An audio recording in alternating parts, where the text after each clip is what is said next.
Hey guys, it is Kristin Shelby and welcome back to Indy Hip Chick. So today's video is going to be a little different. I am going to be doing kind of a first impressions and walking you through the process for 23andMe.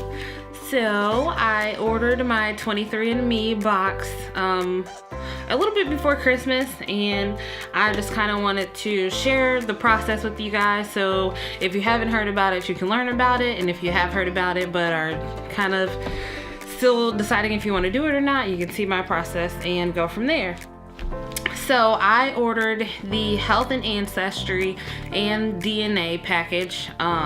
It's the more expensive of the two packages they have. They have one that's just Health and Ancestry, basically just to show you where your ancestors are from and what areas and countries your ancestors generated from. And then they have the additional DNA part, basically that tells you what types of traits you have or what types of diseases you're predisposed for and things like that. So I got the red box because 5% of the purchase price went to fight AIDS with the red program. So it wasn't any extra money and I thought it was a good cause, so I went ahead and bought that one. And now we are gonna open it and see what this is all about. Okay, and there's another box inside of that box, which is also plastic wrapped, that I'm not gonna be able to open. I already struggled and opened the one on the red box, so you guys wouldn't have to see me struggle, but oh well.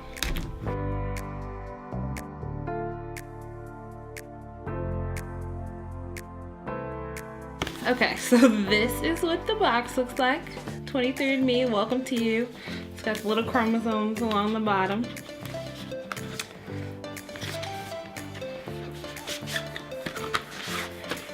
And there's another box inside of that that looks the same.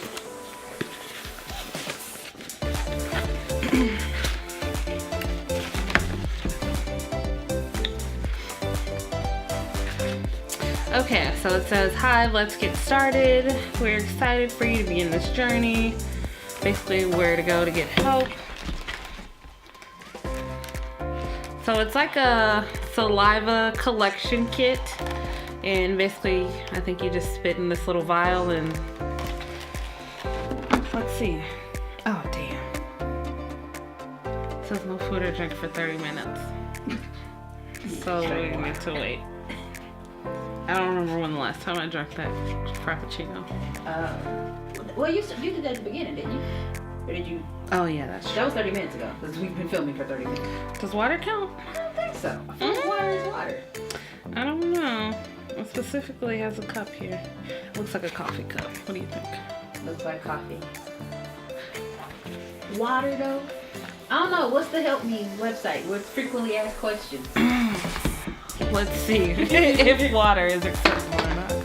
Probably should have read these instructions before. What's the Help Me site here? Customer care. Let's go back. Of what? This? Yeah. And don't forget, register and write down your barcode. Not that. Let's just send it. Oh, 23andme.com/start. That's the register you kid. They probably have an FAQ on there. I would hope. Rookie mistakes. Okay, so we're back. Apparently you can't eat or drink anything within 30 minutes of doing this, and I had just drank some water, so wasn't sure if that counted, but we figured we'd just wait just in case. Crystal even took my water bottle away from me because she didn't want me to forget. So, anywho, that's what happens when you do an unboxing on camera and you don't read the instructions before you do it. This is whatever. Anyway, so okay, so the first step is to not eat or drink anything before you do it. Got that one. The next step is to spit into this little funnel thing that they give you. There's a fill to line, so I have to spit up to here. And they say you're supposed to collect the sample within a 30-minute time frame. I don't think it'll take me 30 minutes to get this much spit, but that's one of the rules. So So yeah, you spit into this and then you hold the tube upright and close this lid down on it. There's like some liquid in here. I don't know if you guys can see it, but there's like a liquid in this cap that breaks when you close the tube down, and then you shake it up and mix it with your spit. Then you switch it to a different cap and mail it off, and then 6 to 8 weeks they will send you all your results. So I'm gonna go for it and just spit in the tube.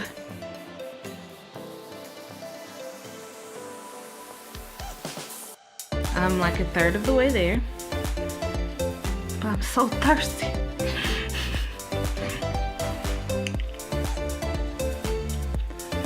Usually I'm like always drinking water, so 30 minutes, this is a struggle. They said if you can't do it in 30 minutes, then I don't know, I think you put this in there first. This is like some sort of solution to help your DNA not degrade in the saliva. Okay. I'm definitely above the fill line, not including my bubbles. So the next step is to hold the tube upright with one hand and close the funnel lid with the other. The liquid will be released and mixed with the saliva.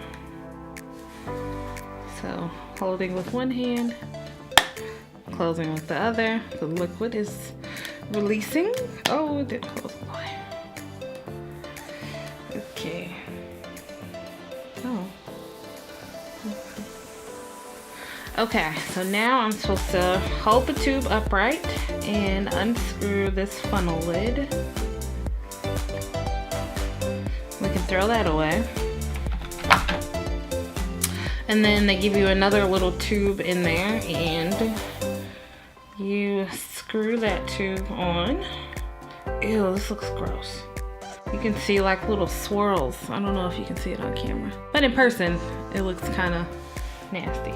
So I have closed the lid tightly and then I'm supposed to shake it for 5 seconds. 1, 2, 3, 4, 5. Alrighty, and then they give you this little plastic tube with an absorbent mat in it, and you're supposed to place this in the plastic tube, or in the plastic bag, and seal.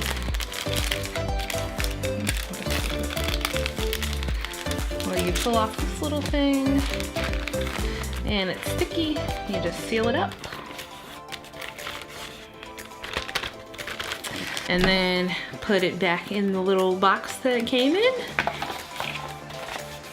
Pop it in there. Formulating register, blah, blah, blah. Did that. Okay. And before mailing it in, you have to register your kit online, which I've already done. They ask you a million questions. I don't think you have to answer them all, but I answered a lot of them.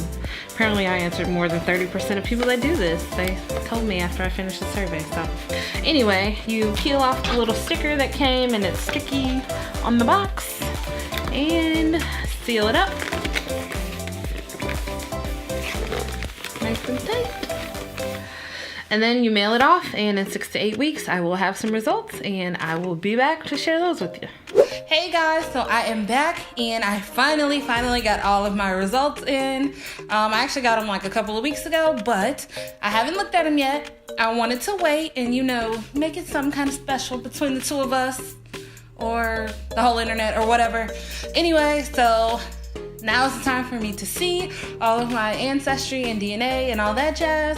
So we're just gonna go ahead and dive right in. I'm gonna start off with my ancestry composition, and I'm gonna start off with the lowest number and then kind of work my way up to the highest. Okay, so the lowest number is 0.2%, which is Western Asian or Northern African.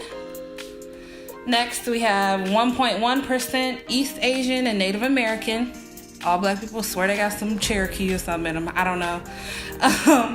So I'm 0.6 Southeast Asian, 0.1 Native American, so not very much. And 0.4 broadly East Asian and Native American. Next, I am 30% European, so 10.2% British and Irish, United Kingdom. 1.2% Scandinavian, 0.2% Iberian, 11.3% broadly Northwestern European, 3% Southern European, and 4.1% broadly European. And we know where that 30% came from. So now to the fun part, the part that we all knew was coming. I am 66.4% Sub-Saharan African. So I'm black, y'all, and I'm black, y'all, and I'm black to black, and I'm black, y'all, and I'm black, y'all, and I'm black, y'all, and I'm black to black, and I'm black, y'all, and I'm blickety black, black, black, black, black. I'm black, y'all. I wore my blackety black shirt today because we knew it was coming. So of that 66.4%, 60.7% is West African, 3.1% is African hunter-gatherer. I don't really know what that means. And 2.6% broadly Sub-Saharan African. So I'm black. We knew I was black. Great. Interesting to see though. It's definitely interesting to see the 30% European. I mean, I was sure I had some European in me, but I didn't quite think it would be 30%. So that was kind of interesting.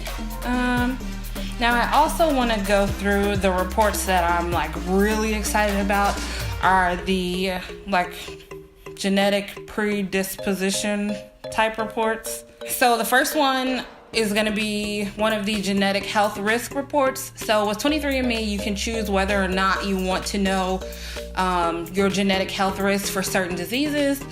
For example, Alzheimer's or Parkinson's, or they have a new like cancer screening for certain variants. So I'm going to start with that one because that's the newest one and see what it says. So it's the BRCA1/BRCA2 select variants. So this particular gene is most common in Ashkenazi Jews, so I'm gonna assume it's probably not gonna show up anything for me, but we'll see. Okay, so I have 0 variants detected for the BRCA1/BRCA2 gene. And like I said, that one is related to certain forms of cancer. Next, I am going to go into the late onset Alzheimer's report. So this one has like a little tutorial too, so I'm not gonna read that right now. I'm just gonna click right on through it. Okay, so I do not have the gene that they tested for that one either, which is the APOE gene. I don't really know what that is, but whatever it is, I don't have it, so that is a good thing. And then the last one is gonna be the Parkinson's report. So I am gonna go through and click through that tutorial too and see if I have that gene. Okay, so I do not have the genes that they test for Parkinson's either, so that kind of makes me feel good. I'm not gonna lie, I was a little bit nervous about opening those on camera with you guys because I wasn't quite sure how I would react if I did have those genes, but it is kind of nice to know. Although it doesn't mean I'll never get any of those diseases, it just means that the particular gene that they tested for was not found in my DNA. So a little bit of a breath of fresh air there. So then they have some other genetic health screening things that you have. So the next one is age-related macular degeneration, and they test for 2 different gene variants, and it shows that I do have one of them. It says that I'm not at an increased risk for developing it, but I did test positive for one of the 2 genes that they test for. And then I'll just quickly go through the other ones. Alpha-1 antitrypsin deficiency, I didn't have any of the genes they test for with that. Celiac disease was a no. Hereditary hemochromatosis was also a no. And hereditary thrombophilia was also a no. So then they have a section that is for wellness. So basically just different aspects of wellness based on your DNA. So I'm gonna quickly go through those as well. Alcohol flush reaction. I am unlikely to flush. I'm gonna click that one because I don't know what that means. Oh, it just means that I don't like turn red when I get drunk. But yeah, I'm black, so no, I don't typically. Caffeine consumption, I tested likely to consume more caffeine. I don't really drink that much caffeine. I'm mostly water and wine are my two favorite drinks. But caffeine, I don't know, does something to me, so I try to steer clear sometimes. Deep sleep, I am less likely to be a deep sleeper. Anybody that knows me knows that that is not the truth. I sleep very, very deeply, so I don't know. Genetic weight, I am predisposed to weigh more than average, so I would say that one's probably true. So listen, hey, it is what it is. It's part of my DNA, okay? That's all it is to it. Lactose intolerance, I am likely tolerant. Yes, I am. I love milk. Muscle composition, uncommon in elite power athletes. Okay, I guess that means I'm not an elite power athlete. Yes, that's what it means. And I'm not, so that's true.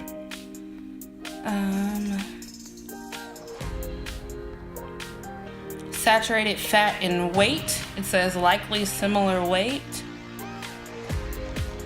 So that means that my weight is likely to be similar on diets with high or low saturated fats, with the same total number of calories. So that doesn't, I don't know, really matter for my weight. Sleep movement, I am likely more than average when it comes to sleep movement, which I don't really think is true, because at a very young age, when we would go visit my grandma, she would make us lay as still as possible in the bed. And I don't know, it just stuck with me. So I actually sleep pretty still, I think. Okay, so now I'm going to go into my carrier status for different diseases or syndromes, conditions, things of that nature. So we will start off with familial hyperinsulinism, which, okay, this one has a tutorial or whatever too, but the variant was not detected for me. I just want to click through to see what it means. So apparently that means that you have very high levels of insulin production, which leads to low blood sugar, which can cause low energy seizures and brain damage. So I do not have that, which that is a very good thing. Next is sickle cell anemia, and I already knew this, but there was the variant detected for that one, which was in the HBB gene.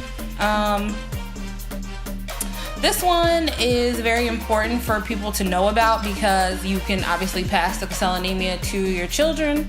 It is a recessive trait, so that means at least both parents have to have at least the recessive gene, so they have to at least be a carrier basically in order to pass it to their children. So that's something that's very important, especially in the Black community when you are planning a family or things like that. I actually knew that from giving blood with the Red Cross, so that one isn't a surprise to me. And also there are people in my family that have sickle cell anemia, so also not a surprise. Okay, RSACs, I'm not sure what that is. Let's take a look. RSACs is a rare genetic disorder characterized by loss of sensation in muscle control as well as muscle stiffness, and worsens over time. I have zero variants detected with that. And I think I have zero variants detected with everything else. Okay, there are a lot of different traits that they test for. So I'm just going to go through and name the ones that I know of. Cystic fibrosis, hereditary fructose intolerance, solid disease. Like I said, there are a lot, like probably like, I don't know, 30 or 40 different traits that they test for, and sickle cell anemia was the only one that I tested positive for having the gene variant of. Okay, so next, I think this is the last thing. So they go through and test for traits of things that you likely can or can't do based on your genetic makeup. So these are just kind of fun, silly things that, you know, don't really matter, but whatever. Based on your DNA, they would assume you can or can't do these things. So let's go through these really quickly and see how accurate they are. Okay, the first one is asparagus odor detection. And it says likely can smell. That's true. Bitter taste, likely canned taste. That is definitely true. I did like some kind of little, I don't know, test strip or something like that when I was in high school to see if you're a super taster. And basically if you are, then it tastes really, really bitter to you. And if you're not, then it doesn't taste like anything. And I mean, like, I had to chew gum immediately and drink some water. It was awful. So I would agree with that one. Cheek dimples, likely no dimples. No, sadly, there are no dimples. Cleft chin, likely no cleft chin. That is true. Earlobe type, likely detached earlobes. Also true. Eye color, likely brown or hazel. My eyes are brown. Finger length, likely the ring finger is longer. That is not true. Freckles, likely a lot of freckles. I do not have a lot of freckles. My mom actually has a lot of freckles, but I have a couple, and I've noticed a couple more like as I've gotten older, but I wouldn't say a lot. Hair texture, likely straight or wavy. It's straight right now, but let's be honest, if it weren't for that good old creamy crack, it would not be straight or wavy. It would be kinky and curly. So, they're wrong on that one. Light or dark hair, likely dark. Yes, my hair is dark. Newborn hair, likely little baby hair. I had a head full of hair when I was born. Photic sneeze reflex. It says likely no photic sneeze reflex. I don't know what that is. Let's click that one because I kind of want to know. It says that bright sunlight would kick off sneezing for me. No, that doesn't happen. So they're right about that one. Red hair, likely no red hair. No, I do not have red hair. Skin pigmentation, likely darker skin. This melanin is popping. Y'all see it. Sweet versus salty, likely prefers salty. I don't know. I really like chips. They're my favorite snack, but I also really, really like chocolate. So, I don't know. That's a toss-up. Toe length, big toe longer. Slightly, yes, slightly longer. Unibrow, likely at least a little unibrow. Well, I get my brows threaded, but to my knowledge, no, there is no unibrow. Widow's peak, likely no widow's peak. That is correct. I do not have a widow's peak. Alrighty, so that is basically everything that 23andMe will tell you about yourself. It was definitely really interesting. I'm glad that I did it. I would like to kind of dive a little bit deeper into my ancestry and know more about, the specific countries of origin and things like that. But yeah, it was really eye-opening. I'm also glad that I chose to know the results of the cancer and Parkinson's and Alzheimer's diseases. They give you the option whether or not you want to know about those, because some people would just rather not know, but I have to know. The scientist in me really needed to know, so I'm glad I found out. I'm glad that I don't have any of the traits or variants or whatever, so that made me really happy. And overall, I think it was worth the money. Maybe not if you're on a very strict budget, but I mean, for me, I had the money and I was really interested in it. I've been interested in 23andMe since my senior year at Purdue when I was in genomics and society, and 23andMe was just kind of getting off the ground and things like that. So once I started seeing the commercials and that forth, then I got really excited and wanted to try it out. So I'm very glad that I did. I also saw recently that there is some new black specific kind of 23andMe type of company that will analyze your DNA. Now it is more expensive, so I'll have to think about whether or not I'm actually going to try that one, but I think that might happen somewhere in the future. But other than that, that is pretty much it for this video. So if you liked it, as always, big thumbs up, and don't forget to subscribe and turn on post notifications, because we are having a bunch of new stuff come out recently. So yeah, you don't want to miss out. And if there's any questions or anything else that you would like to see us do videos on in the future, don't forget to put them in the comments down below. We love to hear from you guys, and we want to make sure that we're creating content that you are going to enjoy, that you want to see. So other than that, thank you for watching, and we will see you in the next video. Bye.